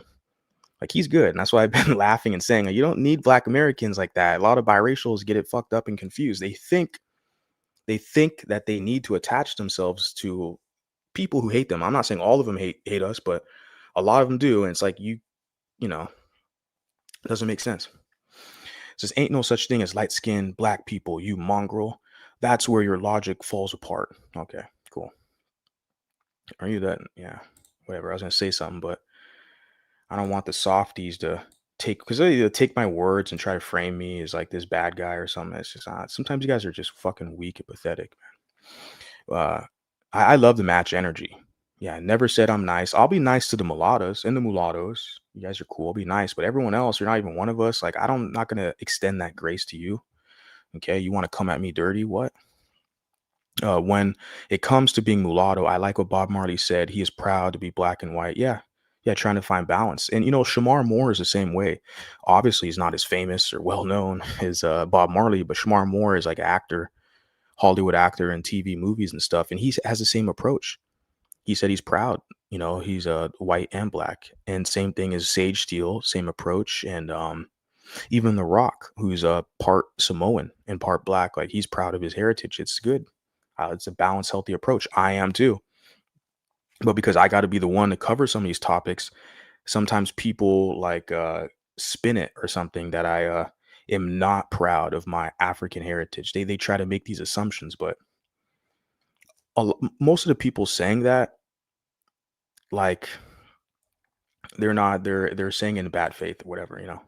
Doesn't have an effect on me. You put right here, that's why there was such an extreme push for Kendrick in these couple years to try to cover up Kanye. Interesting, cover up Kanye.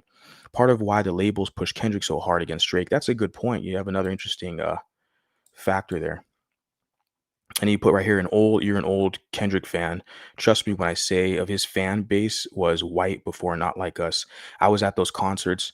Now he wants to act like black people. Hey, so you have firsthand knowledge. I've never been to his concerts, but I'm from California. I'm from Orange County, which is outside of LA. And like the people it was never black people who put me on Kendrick or told me about him. It was these people who aren't black. That's all I always knew. Like his fan base were like the dorky kids or just like non-black or non-hood. So yeah, you make a good point. You go to those concerts, you see these like woke white college students and shit. Like, that's your black messiah. Cool. Yeah. I always knew that hip hop shit. Most of them, they're all frauds, man. These rappers and shit putting on this fake hood persona to sell a gimmick and shit. Yeah. Kanye was one of the most white friendly rap artists. Yeah, good point. When he was coming up, Kendrick is the closest replacement to a pro-black artist, a white consumer. You make a very good point. Excellent analysis. Exactly. Kanye has a very large, also I think Lupe Fiasco, but he's not as big. Kanye has a huge like white friendly kind of rap artist, but they pretend like they're pro-black. And with Kanye, he was married to Kim Kardashian, right? Not a black woman, right? Same thing with Kendrick. He's got a mixed race queen, baby mama, not married, but yeah, but they're so pro-black though, guys. They're so pro-black. They can't commit to a black woman. I find that interesting. But yeah, they got a white consumer base and they're selling this image of being authentic and real. And it's so fake, man. It's a hogwash.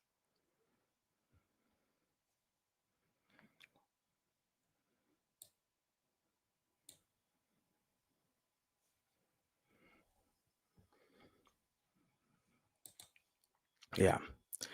Those concerts were like 90% white fans. Yeah. I think what I'm gonna do, I have a bunch of you here. If you guys want to jump up, I'm gonna drop the link. Um, because why not? I mean, was it Thursday? And I'm just chilling right now because we're about 2 hours into it.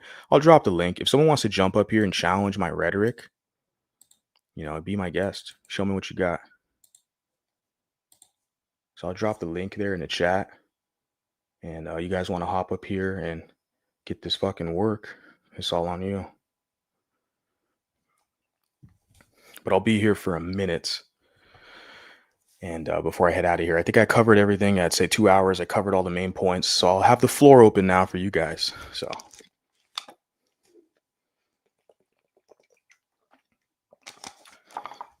Hey, covered all your guys' comments. I appreciate you guys, showing out for me, showing up. I really do, man. You guys are doing me solid. Being here, without you guys, I'm nothing. I'm nobody. So I'm always going to be grateful, forever a servant for you. So guy says here, actually, the song Poetic Justice is what blew up Kendrick because Drake was on it. That's a good point. Yeah, well, Drake is like the feature king, basically. He has all these songs with features that are popping, like his song with the Migos. He has even his song with Rick Ross. I know Rick Ross turned on him, but it was the year 2020. He had that song Money in the Grave, something like that. Money in the Grave. That song was popping. I was on my like workout playlist and shit. And yeah, I was bumping that song. The Drake collab with Rick Ross. That shit was popping. I like that song, Money in the Grave. And then yeah, he did the song No Guidance shortly after with Chris Brown. And that was like an R&B like song. So like he has such large range from doing like aggressive, kind of heavier, like hip hop to like what do you call it? Like R&B stuff. Okay, the guy trolling me in the chat, you want to hop up on the panel and talk shit. For you, bro, you gotta pay me. You gotta do Cash App. Like I don't let you Bantus come up in here and just like act all special and shit. I honestly was mainly going to hold the floor open for the mulattoes, but mulattoes are busy, hardworking people. So maybe they got their hands tied right now. But nah, like, this dude who's talking all this shit in the chat, he hit the link. Like, nah, I'm not really trying to do that. Not with you. Maybe if you change your account and switch the username, I might not detect it, but you're using the same damn account. And it's like,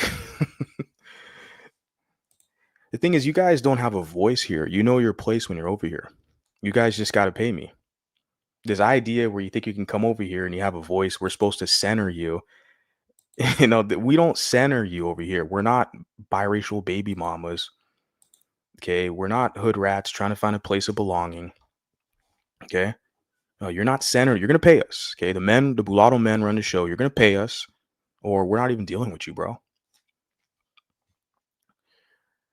So I wanted to end on a more positive note, but yeah, I think that's all I got right now. I'm not gonna sit here and I got a bunch of you guys here. That's all good. I'm not gonna like give you some like entertaining content in that regard to argue with this loudmouth Bantu. This the guy who wants to jump on the stream. Let's see what is it? Where's his comments? Like it's the same shit. My dick, my dick, my dick. This is the guy who wants to jump on the panel. Little bro, hella jealous of the BBC. What the fuck you talking about? Jealous. Like, why do I want you on the panel to spread this shit? Look what he's saying. Mulatto women. Look at what he's saying. This is his comment. You think I'm gonna let this fool up on my panel to bastardize my shit? Nah, you at least do is pay. Give me some money first, boy, or dance for me. Do something. But this idea where you can just talk shit about mulattos, mulattas, and I'm supposed to platform you? Nope. Sorry. Not sorry. Yeah. Said, please explain your stance on mulatto race mixing. Do you believe it's important for mulattoes to be endogamous, if I'm pronouncing that right, endogamous, to advance from a mixed ethnicity into a solidified race? Mulatto is a race. Mulatto is a race recognized globally. We were recognized in the United States before the country was even a country. Up until 1930, they removed our classification off the census, and we have mulattas who've created petitions to bring it back on the census, and the mulatto men should basically help these women promote these petitions. I can share one with you guys. It's a good way to segue that we have the Mixed Lens. Mixed Lens has a petition to reinstate mulatto on the census. Okay. And you guys, if you haven't signed it yet, you guys should go check it out and sign it. I can pull it up real quick, and then I can put the link in the chat for this petition. I just got to find it. Here we go, and pull it up. Okay. And she has 111 signatures. Okay. Apologize, a little slow here. Let me okay, change.org petition to reinstate mulatto as a racial category. The Mixed Lens created that mulatto identified mulatto woman. Okay. And yeah, as the petition looks like, just so you guys for reference. Yeah. And so you have that in the chat, guys. Click that petition link and sign that. That's to get the mulatto category. And what else? I mean, there's other petitions as well. Some of the other mulattas are created.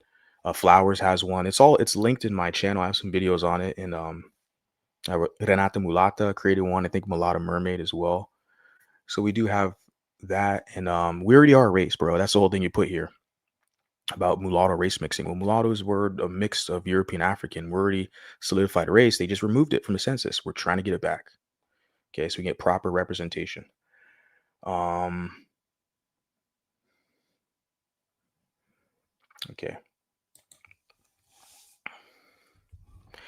You put I know your platform is mostly about mulatto experience. However, what are your perspectives on the mixed race experience of other groups such as Hoppas? I think it's interesting. I follow a couple Hoppa creators. I'm always intrigued by their perspectives and how they kind of navigate society with their identity, etc. So yeah. I'm always open to listen to them. I mean, I'll like coordinate talk with them like behind the scenes, etc. But it's yeah, I unapologetically center the mulatto experience on my social medias. So unapologetically. If that answers your question, I'd love to hear their stories, etc., and learn about it. But I think they should start their channels and their social media to tell their stories. For me, the whole purpose here is to tell our stories, to those of us who are mulatto identify as such, to give us our voice. Yeah. But yeah, good question. Okay, appreciate you guys being here. It's been a good one, and yeah, I'll catch you guys on the next one. All right, peace out.